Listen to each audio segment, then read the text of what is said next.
Selamat pagi, Salam, Bapak, Ibu, serta anak-anak. Salam sejahtera dari Tuhan kita Yesus Kristus untuk kita semua. Kebaktian hari ini kita masih lakukan dengan ibadah online dari rumah kita masing-masing. Tema khotbah pada hari ini, kerukunan dan pengharapan dari Allah Sang Penghibur, dengan pelayan firman Bapak Pendeta Deda Nimrod Simatupang, Pendeta Gereja Kristen Pasundan Jemaat Bogor. Jemaat yang terkasih, pada hari ini akan dilaksanakan peneguhan Bapak Barno sebagai Penatua GKP Jemaat Bogor masa pelayanan sampai dengan tahun 2023 dalam kebaktian tatap muka. Jemaat yang terkasih, marilah kita mempersiapkan hati dan pikiran kita untuk memasuki ibadah dengan mengambil saat teduh sejenak.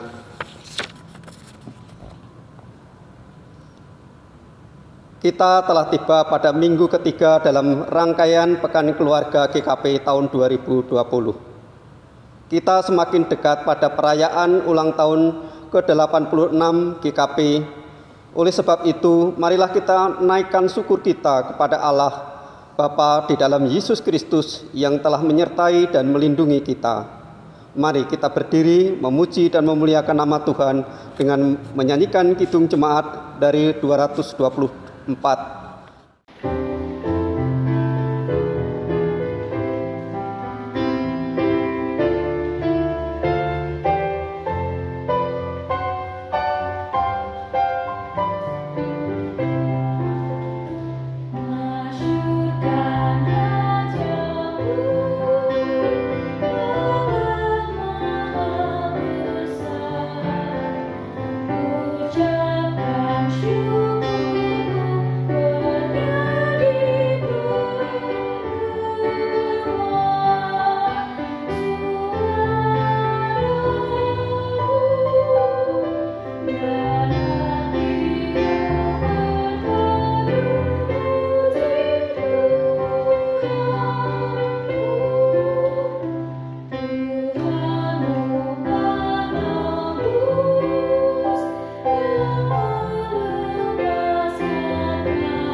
Bapak, Ibu, dan Saudaraku yang Tuhan Allah kasihi, kita memulai kebaktian kita pada hari ini dalam sebuah pengakuan bahwa pertolongan kita adalah dengan nama Tuhan yang menjadikan langit dan bumi, yang memelihara kesetiaannya sampai selama-lamanya dan tidak pernah meninggalkan perbuatan tangannya.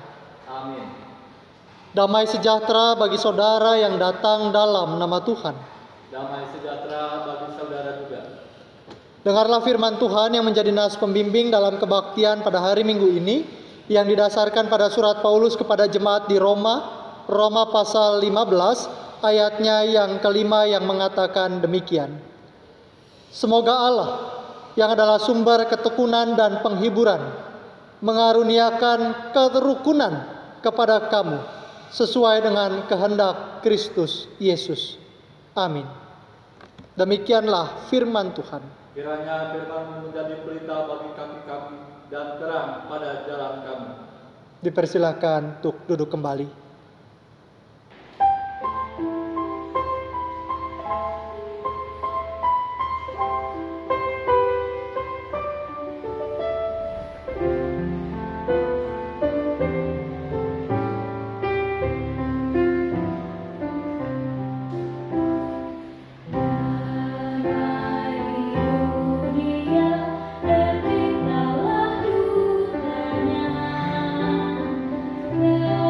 Terima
Marilah kita dengan penuh kerendahan hati menghadap Tuhan, mengaku dosa-dosa kita. Mari kita ambil saat teduh sejenak.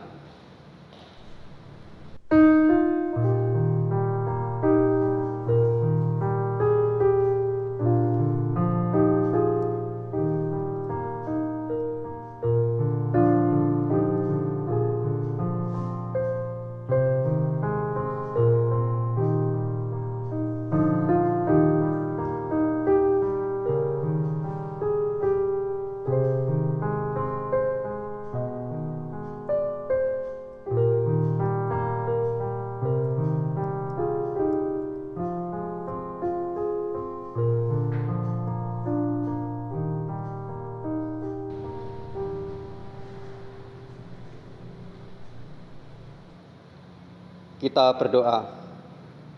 Ya Tuhan, Allah kami yang maha besar dan maha kasih, kami orang berdosa ini menyadari bahwa kami tidak sepantasnya menghadap hadirat-Mu oleh karena dosa-dosa kami. Kami sering melanggar titah-Mu, baik dalam pikiran maupun dalam ucapan dan perilaku kami setiap hari. Kami tidak sanggup membilangi dosa-dosa kami, dan tidak ada yang tersembunyi di hadapan-Mu, ya Tuhan. Kasihanilah kiranya kami, ya Tuhan, dan ampunilah seluruhnya dosa-dosa kami. Amin.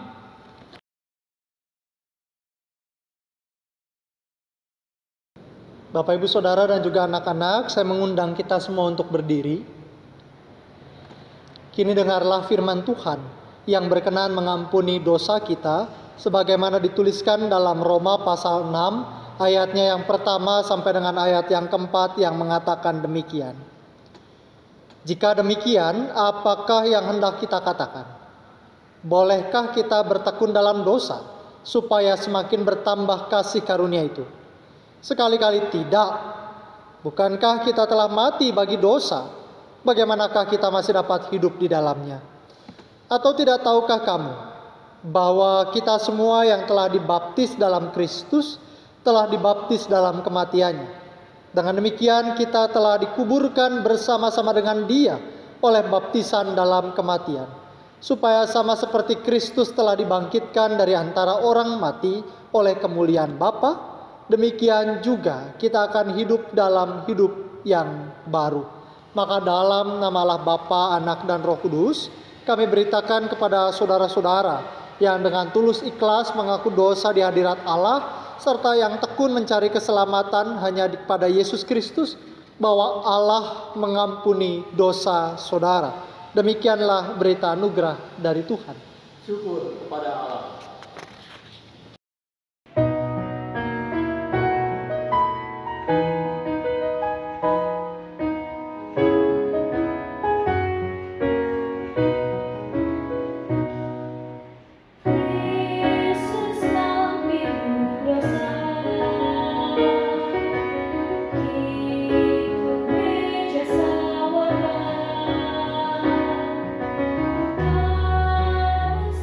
Sa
Bapak, Ibu, Saudara, dan juga anak-anak, mari kita menyiapkan hati dan pikiran kita untuk membaca dan merenungkan firman Tuhan. Dan sebelumnya mari kita bersama-sama berdoa. Mari kita berdoa. Bapa Surgawi, di tengah kondisi pandemi pada saat ini, tidak mudah bagi kami untuk terus membangun relasi yang baik dengan orang-orang di sekitar kami. Bukan hanya karena kami tidak berjumpa satu dengan yang lain, tetapi ketika kami juga semakin sering berjumpa satu dengan yang lain, potensi terjadi konflik semakin besar, potensi terjadinya perselisihan juga menjadi semakin tinggi. Dan pada saat ini Tuhan, kami kembali mau belajar bagaimana kami membangun hidup yang rukun, yang damai dengan sesama kami. Oleh sebab itu biarlah firman-Mu menguatkan, mengarahkan, dan menegur kami ya Tuhan. Maka bimbinglah kami ya Roh Kudus, agar dalam segala keterbatasan kami dimampukan menjadi pendengar dan pelaku firman-Mu. Dalam nama Yesus Kristus kami berdoa. Amin. Firman Tuhan yang pada saat ini kita baca dan kita renungkan didasarkan pada surat Paulus kepada jemaat di Roma. Roma pasal 15, ayat yang pertama sampai dengan ayat yang ke-13. Roma pasal 15, ayat yang pertama sampai dengan ayat yang ke-13. Firman Tuhan mengatakan kepada kita demikian. Kita yang kuat wajib menanggung kelemahan orang yang tidak kuat. Dan jangan kita mencari kesenangan kita sendiri. Setiap orang di antara kita harus mencari kesenangan sesama kita demi kebaikannya untuk membangunnya. Karena Kristus juga tidak mencari kesenangannya sendiri, tetapi seperti ada tertulis, kata-kata cercaan mereka yang mencerca engkau telah mengenai aku. Sebab segala sesuatu yang ditulis dahulu telah ditulis untuk menjadi pelajaran bagi kita, supaya kita teguh berpegang pada pengharapan oleh ketekunan dan penghiburan dari kitab suci. Semoga Allah yang adalah sumber ketekunan dan penghiburan mengaruniakan kerukunan kepada kamu sesuai dengan kehendak Kristus Yesus, sehingga dengan satu hati dan satu suara kamu memuliakan Allah dan Bapa Tuhan kita Yesus Kristus. Sebab itu terimalah satu akan yang lain, sama seperti Kristus juga telah menerima kita untuk kemuliaan Allah. Yang aku maksudkan ialah bahwa oleh karena kebenaran Allah, Kristus telah menjadi pelayan orang-orang bersunat untuk mengokohkan janji yang telah diberikannya kepada nenek moyang kita, dan untuk memungkinkan bangsa-bangsa supaya mereka memuliakan Allah karena rahmat-Nya. Seperti ada tertulis, sebab itu aku akan memuliakan engkau di antara bangsa-bangsa dan menyanyikan mazmur bagi namamu. Dan selanjutnya, bersukacitalah hai bangsa-bangsa dengan umat-Nya. Dan lagi, pujilah Tuhan hai kamu semua bangsa-bangsa, dan biarlah segala suku bangsa memuji Dia. Dan selanjutnya kata Yesaya, Taruk dari pangkal Isai akan terbit, dan ia akan bangkit untuk memerintahkan bangsa-bangsa, dan kepadanya lah bangsa-bangsa akan menaruh harapan. Semoga Allah, sumber pengharapan, memenuhi kamu dengan segala sukacita dan damai sejahtera dalam iman kamu, supaya oleh kekuatan Roh Kudus kamu berlimpah-limpah dalam pengharapan. Sampai semikian jauh pembacaan Alkitab kita. Maka yang berbahagia ialah kita yang tidak hanya sekadar membaca, tapi yang juga terus memelihara dan melakukannya dalam hidupnya hari lepas hari. Haleluya.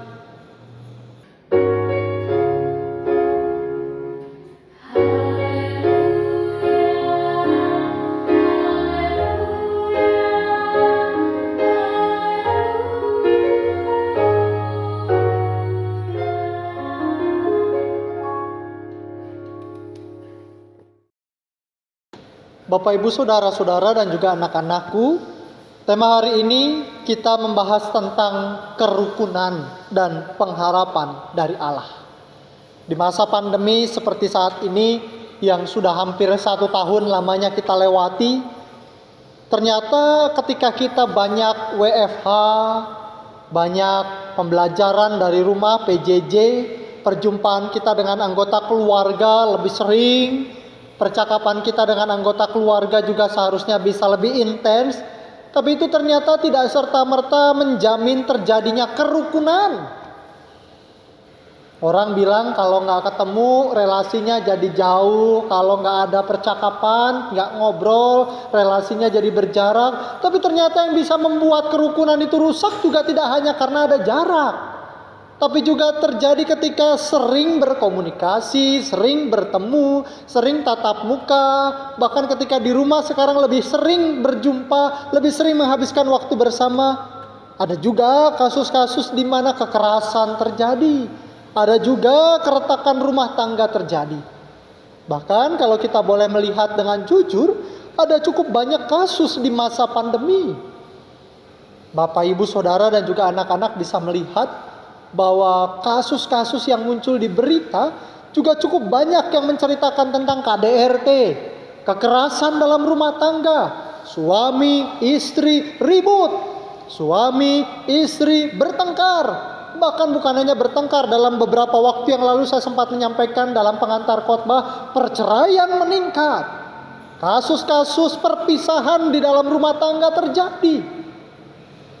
Padahal harusnya kita lebih sering ketemu, kita lebih sering bercakap-cakap, kita lebih banyak berinteraksi. Tapi kekerasan dalam rumah tangga, perceraian terjadi. Kekerasan bukan hanya kekerasan fisik, dipukul, dicubit, dilempar dengan alat atau tidak dengan alat. Bukan hanya kekerasan fisik saja, tapi juga kekerasan dalam bentuk perselingkuhan, kekerasan seksual, bahkan kekerasan dalam bentuk ancaman. Suami mengancam istri, istri mengancam suami. Mungkin kita tidak sampai memukul, tapi mungkin ada orang-orang yang akhirnya, lu kalau kayak begini gua hajar. Ancaman-ancaman muncul di mana-mana. Dan itu salah satu gambaran bahwa ternyata perjumpaan di tengah keluarga tidak berarti menjamin kerukunan terjadi.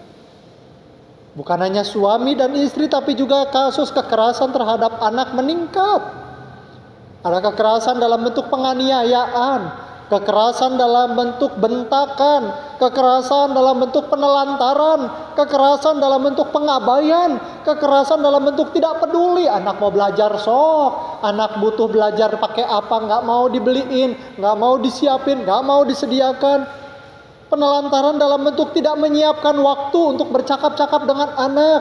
Memang dalam satu rumah kita tinggal, kita berjumpa, ketemu secara fisik, tapi tidak betul-betul menyiapkan waktu yang khusus untuk anak-anak, menyiapkan waktu yang khusus dengan orang-orang di sekitar kita.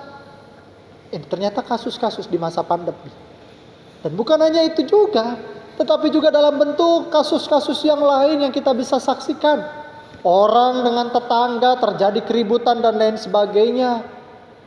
Di tengah kondisi pandemi saat ini, kerusuhan terjadi di mana-mana, mau menunjukkan bahwa ternyata ada kerukunan yang koyak di sana.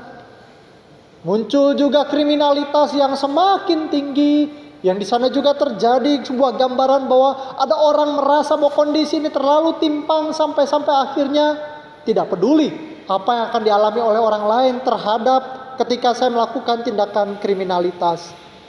Maka Bapak, Ibu, dan Saudara, sebenarnya kalau kita mau lihat apa sih akar permasalahannya, padahal sudah sering ketemu, padahal komunikasi mungkin bisa dimaksimalkan, padahal secara fisik, secara badan kita tinggal dalam satu rumah yang sama, kita menempati satu gedung yang sama, tapi kenapa kerukunan itu tidak mudah untuk dibangun di tengah kondisi pandemi seperti saat ini? Bahkan bukan tidak mungkin pekan keluarga yang kita jalani pada saat ini juga belum menjamin terjadinya kerukunan. Maka kalau kita mau lihat akar permasalahannya, tidak lain dan tidak bukan adalah karena kita masih terus terjebak pada egoisme. Kita masih terus mementingkan diri kita sendiri.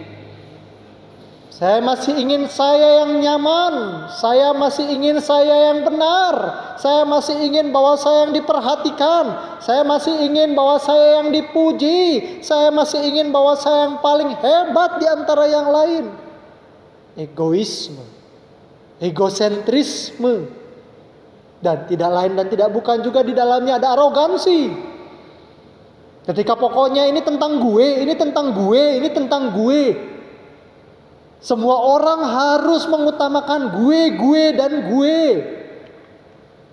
Maka di sana mau berjumpa 24 jam sehari, mau dalam perjumpaan kita di sana tersedia berbagai hal, tapi kalau egoisme, egosentrisme dan arogansi itu masih terjadi, mustahil bagi kita untuk mengalami kerukunan.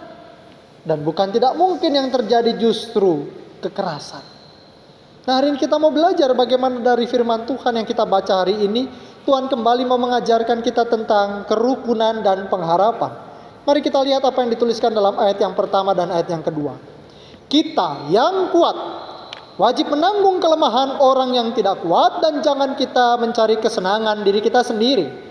Setiap orang di antara kita harus mencari kesenangan sesama kita demi kebaikannya untuk membangunnya. Kalimatnya jelas. Rasanya tidak perlu ditafsir yang terlalu aneh-aneh, kita sudah mengerti maksudnya apa. Bahwa kita seharusnya dipanggil untuk mau memikirkan orang lain. Berkebalikan dari egoisme, berkebalikan dari egosentrisme. Sekarang kita diajak untuk mulai melihat realitas di depan mata kita. Mulai kita juga memikirkan apa yang dialami oleh orang lain. Kalau dalam bahasa-bahasa motivator gitu ya, bahasa-bahasa keren, coba jajalin sepatu orang lain. Kita belajar menggunakan sepatu orang lain, berdiri di atas sepatu orang lain, dan berjalan dengan menggunakan sepatu orang lain. Sehingga lalu kemudian kita juga merasakan apa sih yang sebenarnya digumuli oleh orang lain. Firman Tuhan tadi mengatakan kita yang kuat wajib menanggung kelemahan orang yang tidak kuat. Realitasnya sekarang seperti apa?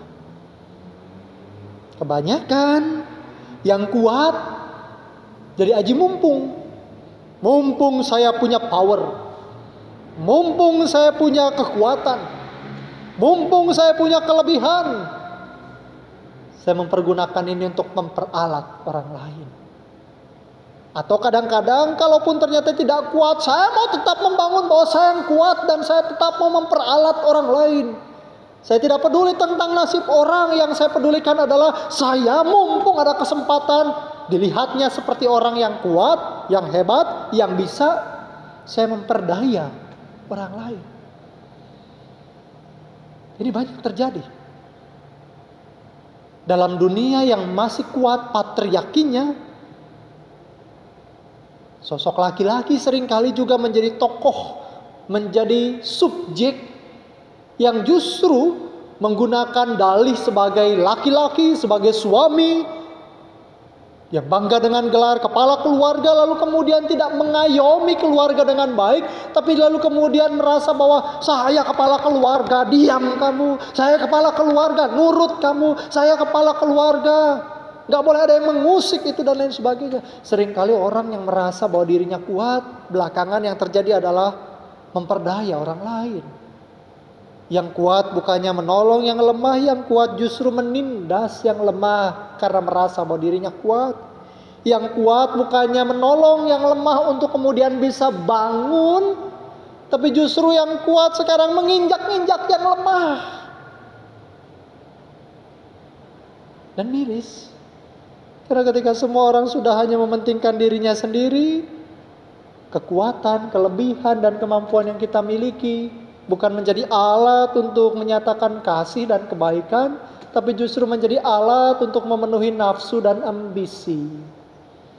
Firman Tuhan jelas, ayat 1 dan 2. Setiap orang di antara kita harus mencari kesenangan sesama kita demi kebaikannya untuk membangunnya.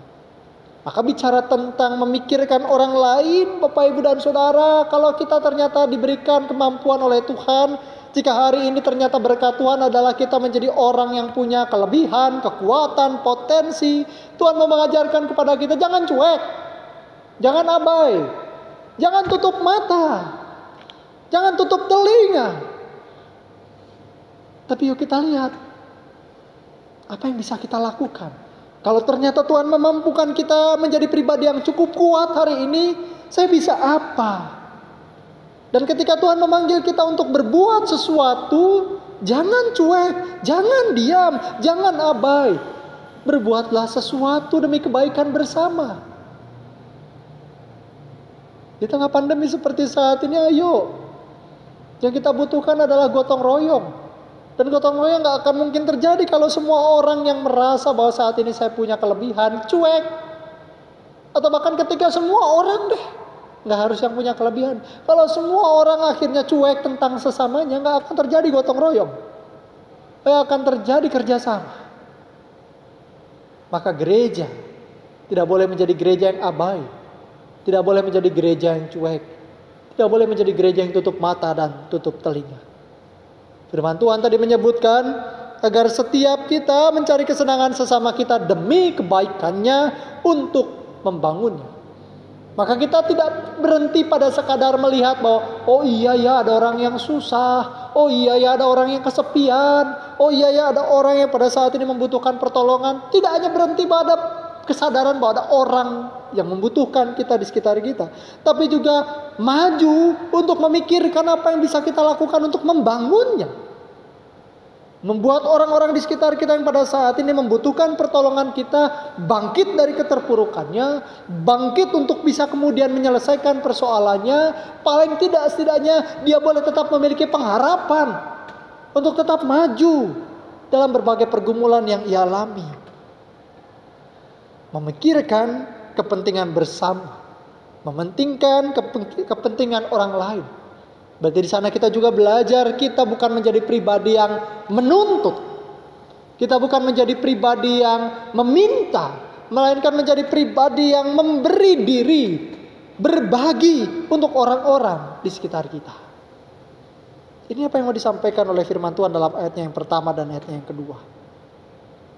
Ketika Paulus menyampaikan ini semua, ayat yang ketiga menjadi satu penguatan kepada kita karena dikatakan karena Kristus juga tidak mencari kesenangannya sendiri, tetapi seperti ada tertulis kata-kata cercaan mereka yang mencerca engkau telah mengenai aku. Kalau ditanya teladannya siapa, ya jelas teladan kita adalah Kristus. Kalau kita merasa bahwa saya adalah orang-orang yang tidak lebih pantas dibanding Kristus, kalau kita menyadari bahwa kita itu bukan siapa-siapa, maka harusnya malu dong. Kristus saja, Tuhan kita, kalau dalam bahasa yang keren itu kenosis, mau mengosongkan dirinya untuk apa? Untuk mau memikirkan keselamatan kita. Dia Tuhan, dia maha kuasa, dia hebat, dia luar biasa. Kalau dia mau kita binasa aja gak ada ruginya dia. Tapi dia, Allah kita, mengosongkan dirinya sedemikian rupa menjadi sama seperti manusia dalam wujud Yesus Kristus. Untuk memikirkan kita yang gak ada artinya ini. Dia memikirkan kita luar biasa yang sebenarnya kita ini gak pantas, gak berharga. Tapi yang mau pikirkan kita dan bukan hanya memikirkan kita. Bukan hanya sekadar bagaimana ya untuk menyelamatkan. Bukan cuma sekadar itu. Tapi yang berbuat sesuatu supaya kita pada akhirnya memperoleh keselamatan. Yesus saja mau mengosongkan dirinya kok. Kok kita malah pengen meninggikan diri. Yesus saja justru memikirkan betul bagaimana kita orang-orang yang seharusnya terhukumkan dan tidak pantas ini kemudian bisa selamat dan dilayakkan oleh Tuhan. Kok kita orang-orang yang sebenarnya sama-sama tidak layak merasa lebih layak dibandingkan orang lain. Wong kita juga menjadi orang-orang yang layak dan selamat itu karena Tuhan. Kok kita merasa bahwa saya lebih punya kesempatan, punya power, punya kebebasan menindas atau memperdaya orang lain. Malu atau seharusnya kesadaran bahwa saya telah diselamatkan oleh Kristus, bahwa saya telah ditebus, dilayakkan oleh Kristus, membuat kita tetap merasa bahwa kita ini sama-sama orang yang gak layak. Maka kalau begitu apa ya saya akan perlakukan dengan cinta Tuhan seperti Tuhan mencintai saya, maka saya juga akan mencintai orang-orang di sekitar saya seperti Dia mencintai saya. Kita belajar langsung dari Kristus. Kristus mau merendahkan dirinya sedemikian rupa untuk memberikan penebusan keselamatan bagi kita yang tidak berharga ini. Maka kita sebagai orang-orang yang bersyukur untuk karya Tuhan yang luar biasa, mari kita juga membangun kesadaran, pemikiran yang mau berempati dan memikirkan orang lain. Secara khusus, saya mau mengajak kita melihat apa yang dikatakan dalam ayat yang ke-7. Sebab itu terimalah satu akan yang lain. Sama seperti Kristus juga telah menerima kita untuk kemuliaan Allah. Kalau hari ini kita bicara tentang kerukunan, di masa-masa pekan keluarga kita bicara bagaimana membangun keluarga yang hidup rukun dan berpengharapan di masa pandemi, maka tidak mungkin tidak kita harus membangun hal yang ini, yaitu menerima seorang akan yang lain. Ini yang gak gampang. Kalau jemaat di Roma pada saat itu, mereka memang konteksnya bagaimana bisa mereka menerima orang Yahudi, menerima orang non-Yahudi, orang non-Yahudi menerima orang Yahudi. Artinya ada perbedaan, ada realitas, ada kenyataan yang harus diterima bahwa perbedaan itu ada, dan perbedaan itu membuat kita mau belajar satu dengan yang lain. Menerima seorang yang akan yang lain berarti membuat kita mampu menyadari bahwa ada perbedaan dan kita siap menerima. Suami istri bisa saja beda cara pandang. Orang tua anak bisa saja beda visi. Beda saja beda pertimbangan. Bisa saja punya beda selera dan lain sebagainya. Menerima satu dengan yang lain untuk bisa membangun kerukunan adalah dengan belajar mendengar dan memahami. Sehingga lalu kemudian ketika ternyata ada perbedaan, saya tidak memaksakan apa yang menjadi prinsip saya, atau saya tidak memaksakan apa yang menjadi selera saya, atau saya tidak memaksakan apa yang menjadi pertimbangan saya untuk lalu kemudian diterima oleh semua. Melainkan saya juga belajar menerima apa yang menjadi pernyataan, pertimbangan, selera, keinginan orang lain. Menerima satu dengan yang lain berarti menerima kehadiran orang lain untuk juga bisa membangun hidup kita. Menerima satu dengan yang lain berarti kita juga menyadari Tuhan juga memakai orang lain untuk membentuk hidup kita. Menerima satu dengan yang lain juga berarti mengingatkan kita bahwa Tuhan bisa menegur kita, mengingatkan kita lewat kehadiran orang-orang di sekitar kita. Maka baiklah kita juga menerima kehadiran orang lain untuk membangun hidup kita menjadi pribadi yang lebih baik. Menerima seorang dengan yang lain berarti kita punya kesediaan untuk kita juga menerima kritik, menerima teguran, menerima masukan dari yang lain. Tidak lalu kemudian merasa paling benar, merasa paling suci, merasa paling hebat, merasa paling mampu. Melainkan kita semua belajar satu dengan yang lain. Merasa bahwa setiap orang memperlengkapi satu dengan yang lain. Maka dengan demikian kita akan memiliki kerukunan. Dan yakinlah di tengah kehidupan sosial yang rukun, di tengah kehidupan keluarga yang rukun, di tengah kehidupan gereja yang rukun satu dengan yang lain, pengharapan dari Allah itu senantiasa ada. Ketika kita terus mau berjuang hidup rukun satu dengan yang lain, pengharapan kita adalah dari Allah sendiri yang akan mengaruniakan kepada kita ketekunan, penghiburan, dan kerukunan. Supaya kita semua dimampukan menjadi gereja yang solid, keluarga yang utuh, yang harmonis, dan masyarakat yang mau terus membangun satu dengan yang lain. Maka pesan firman Tuhan hari ini, di tengah masa pekan keluarga, belajar buang keegoisan, belajar buang arogansi, belajar buang merasa diri paling benar, paling hebat, paling wah, paling harus dihargai. Melainkan belajarlah untuk menerima, mendengar, memahami, memikirkan orang lain dan berbuat sesuatu untuk kemajuan bersama. Kiranya kasih Tuhan memampukan kita untuk tetap menjadi gereja yang rukun. Amin.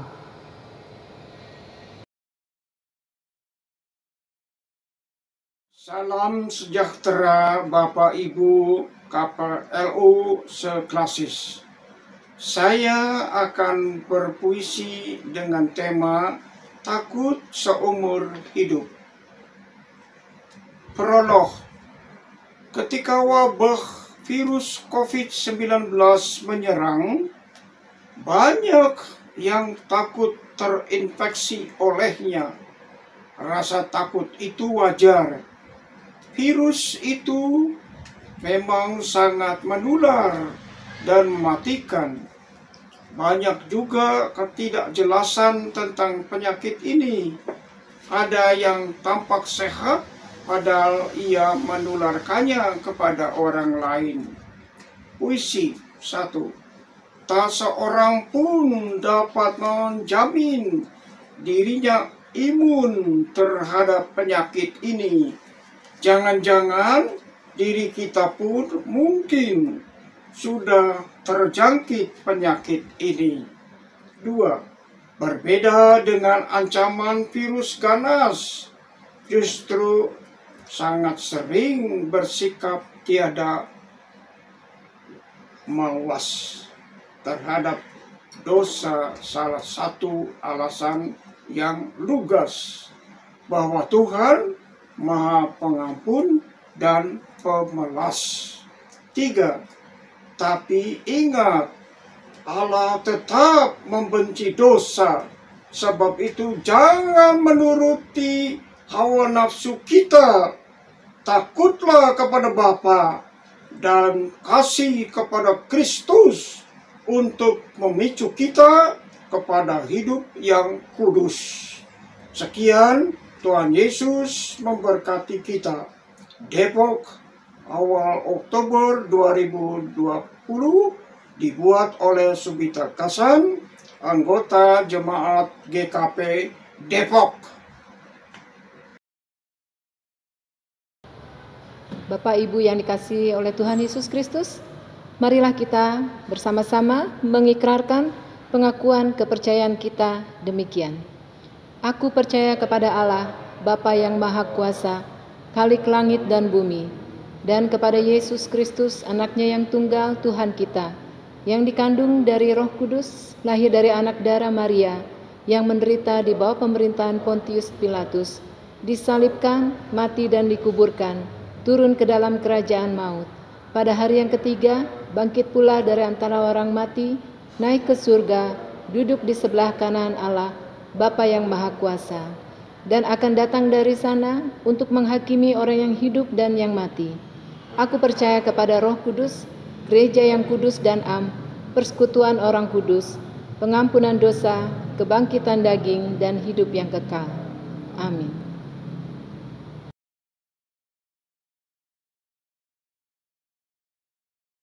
Jemaat dipersilakan duduk kembali. Marilah kita memberi persembahan dan dengarlah firman Tuhan yang melandasi persembahan kita yang diambil dari Kisah Para Rasul 20 ayat 35. Dalam segala sesuatu telah kuberikan contoh kepada kamu, bahwa dengan bekerja demikian kita harus membantu orang-orang yang lemah dan harus mengingat perkataan Tuhan Yesus, sebab Ia sendiri telah mengatakan, adalah lebih berbahagia memberi daripada menerima.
Bapak Ibu, kami undang untuk bangkit berdiri. Kita akan mempersembahkan persembahan kita melalui doa.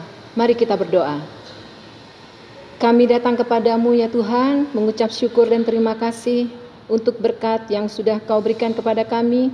Sampai pada saat ini Tuhan, Engkau yang memelihara kehidupan kami. Pada saat ini kami hendak mempersembahkan persembahan yang tidak seberapa Tuhan, tapi kami tahu kami memberikannya dengan sukacita, karena Engkau yang terlebih dahulu mengasihi kami. Engkau yang memberkati persembahan ini Tuhan, supaya dipakai bagi perluasan kerajaan-Mu. Kau juga yang memberkati penatua yang mengelolanya, biarlah Engkau juga memakai semua kami yang dengan tulus ikhlas memberi juga mengatur persembahan ini. Terima kasih Tuhan Yesus, hanya dalam nama Tuhan Yesus kami sudah berdoa dan mengucap syukur. Amin.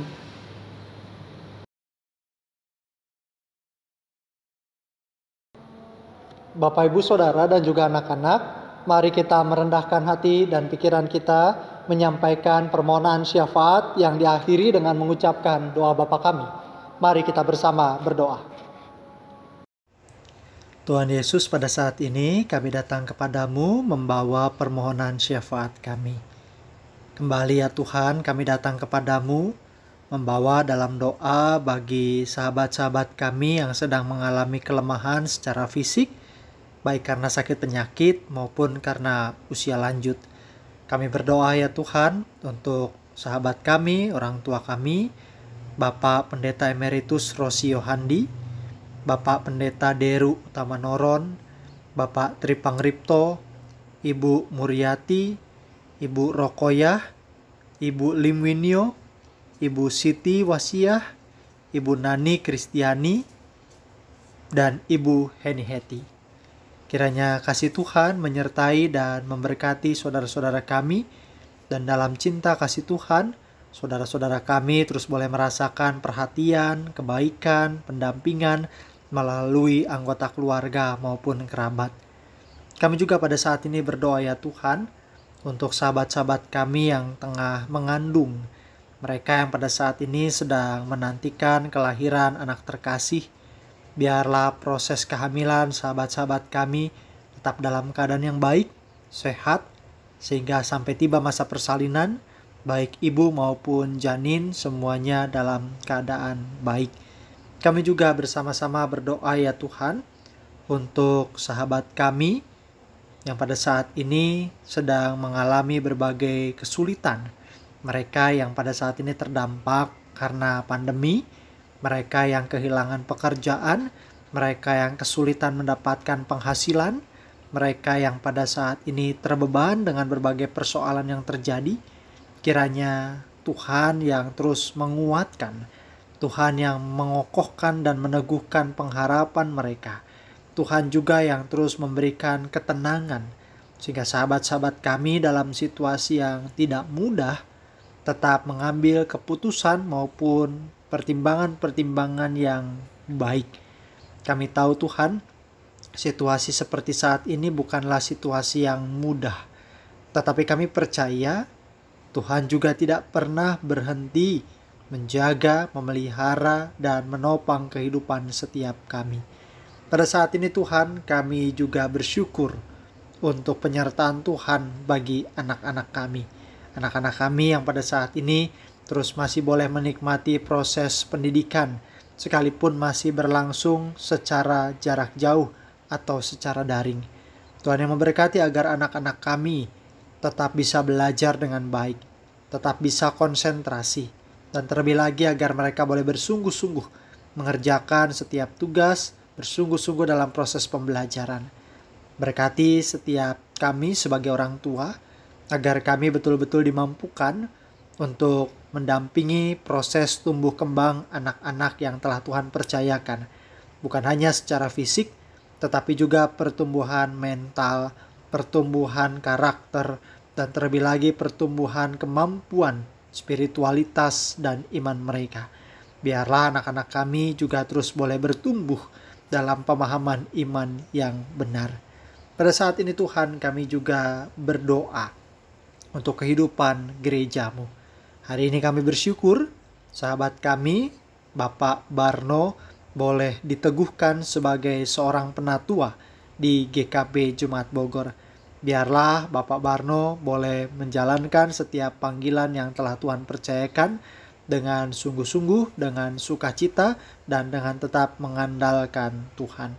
Kami juga pada saat ini bersyukur untuk penyertaan Tuhan bagi kehidupan gerejamu, Gereja Kristen Pasundan, yang pada saat ini boleh merayakan Pekan Keluarga dalam rangka ulang tahun yang ke-86. Biarlah Pekan Keluarga ini bukan hanya sekadar dirayakan dalam bentuk kebaktian, tetapi Pekan Keluarga ini mengajak kami semua dapat betul-betul mensyukuri keluarga yang Tuhan anugerahkan. Dengan kami membangun kehidupan yang damai di tengah keluarga, betul-betul memelihara komunikasi yang baik, dan kami boleh membangun kehidupan keluarga yang anti kekerasan. Biar kami boleh saling menghargai, saling mendengarkan, saling memahami, dan saling membangun satu dengan yang lain. Pada saat ini kami juga berdoa untuk Panitia Hari Raya Gerejawi yang pada saat ini sedang mengemas berbagai kegiatan dalam rangka HUT ke-86 GKP ini ya Tuhan. Berkatilah agar Panharger betul-betul dapat berkoordinasi dengan baik, menyiapkan segala sesuatunya, dan kami semua sebagai jemaat Tuhan juga boleh terlibat aktif dalam berbagai kegiatan untuk pertumbuhan iman kami bersama ya Tuhan. Kami juga berdoa untuk gerejamu GKP. Di tengah situasi pandemi saat ini dan di tengah berbagai isu yang sedang harus dihadapi ini Tuhan, biarlah kami semua juga boleh tetap menjadi gereja Tuhan yang menjawab setiap tugas panggilan Tuhan dengan sungguh-sungguh, dan kami tetap setia melakukan apa yang menjadi tugas kami, baik di tengah kehidupan internal gerejamu maupun juga di tengah kehidupan bermasyarakat. Secara khusus kami mau berdoa untuk teman-teman kami yang pada saat ini sedang mempersiapkan diri untuk penahbisannya. Kami berdoa untuk Vikaris Januar Kristianto yang akan ditahbiskan sebagai pendeta GKP di GKP Jemaat Cianjur. Kami berdoa untuk Vikaris Rudolfo yang akan ditahbiskan sebagai pendeta GKP di Jemaat Jati Asih, dan juga Vikaris Theodorus Calvin yang akan ditahbiskan sebagai pendeta GKP dan melayani di GKP Jemaat Tanah Tinggi. Berkati sahabat-sahabat kami agar tanggal 22 nanti sahabat kami ini boleh menjawab panggilan Tuhan dan dengan setia menjadi seorang hamba Tuhan, sebagai seorang pelayan Tuhan, sebagai seorang pendeta GKP. Dan kami percaya Tuhan yang memanggil dan Tuhan juga yang memampukan mereka. Kami juga berdoa ya Tuhan, dunia ini masih terus berjuang menyelesaikan problem pandemi COVID-19. Biarlah selalu ada cara Tuhan. Dan biarlah kami semua juga boleh percaya bahwa musibah ini, pandemi ini akan berakhir sesuai dengan waktu Tuhan. Jika proses untuk pengadaan vaksin sedang dilakukan, biarlah proses ini betul-betul proses yang aman, yang teliti, yang terbaik, dan pada saat diterapkan untuk masyarakat, biarlah semuanya menjadi hal yang tepat, tidak ada kesalahan, dan tidak ada efek-efek buruk yang akan dialami oleh masyarakat. Kami percaya setiap lembaga yang pada saat ini sedang menyiapkan vaksin ini Tuhan. Kami juga berdoa untuk kehidupan dunia ini, secara khusus untuk isu yang terjadi di Perancis. Beberapa waktu lalu kami semua digemparkan dengan isu terorisme. Maka biarlah Tuhan kami semua, apapun agamanya, betul-betul dapat memerangi terorisme. Karena kami percaya Tuhan, Engkau tidak pernah menghendaki kekerasan dilakukan dengan dalih apapun. Apalagi kalau kami harus mencatut nama Tuhan untuk membenarkan kekerasan. Oleh sebab itu Tuhan kami percaya Tuhan juga akan mendatangkan kedamaian, boleh memberikan ketenangan buat orang-orang yang pada saat ini terdampak karena isu kasus Perancis ini Tuhan. Terlebih untuk bangsa ini, biar di negeri ini, di Indonesia, kami semua tetap bisa berpikir dengan jernih, kami semua tetap tenang, tidak mudah terprovokasi, dan kami semua tetap menjadi warga negara yang terus memperjuangkan toleransi, memperjuangkan perdamaian, sekalipun kami semua berbeda-beda ya Tuhan. Inilah doa kami. Kami sampaikan semuanya hanya di dalam nama-Mu, Yesus Kristus, Tuhan dan Juru Selamat kami, yang telah mengajar kami bersama berdoa demikian. Bapa kami yang di surga, dikuduskanlah nama-Mu. Datanglah kerajaan-Mu, jadilah kehendak-Mu di bumi seperti di surga. Berikanlah kami pada hari ini makanan kami yang secukupnya, dan ampunilah kami akan kesalahan kami, seperti kami juga mengampuni orang yang bersalah kepada kami. Dan jangan bawa kami ke dalam pencobaan, tetapi lepaskanlah kami dari yang jahat. Karena Engkaulah yang punya kerajaan dan kuasa dan kemuliaan sampai selama-lamanya. Amin.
Bapak, Ibu, Saudara, dan juga anak-anak, pergilah, lakukanlah firman Tuhan yang telah saudara dengar, dan tetaplah setia melakukan kehendak-Nya, agar nama Tuhan senantiasa dimuliakan melalui kehidupan saudara. Ini kami, utuslah kami. Kini arahkanlah hatimu dan terimalah berkat-Nya. Kasih Allah Bapa kita, dan kasih karunia Tuhan Yesus Kristus, serta persekutuan Roh Kudus, menyertai saudara-saudara dari sekarang sampai selama-lamanya. Amin.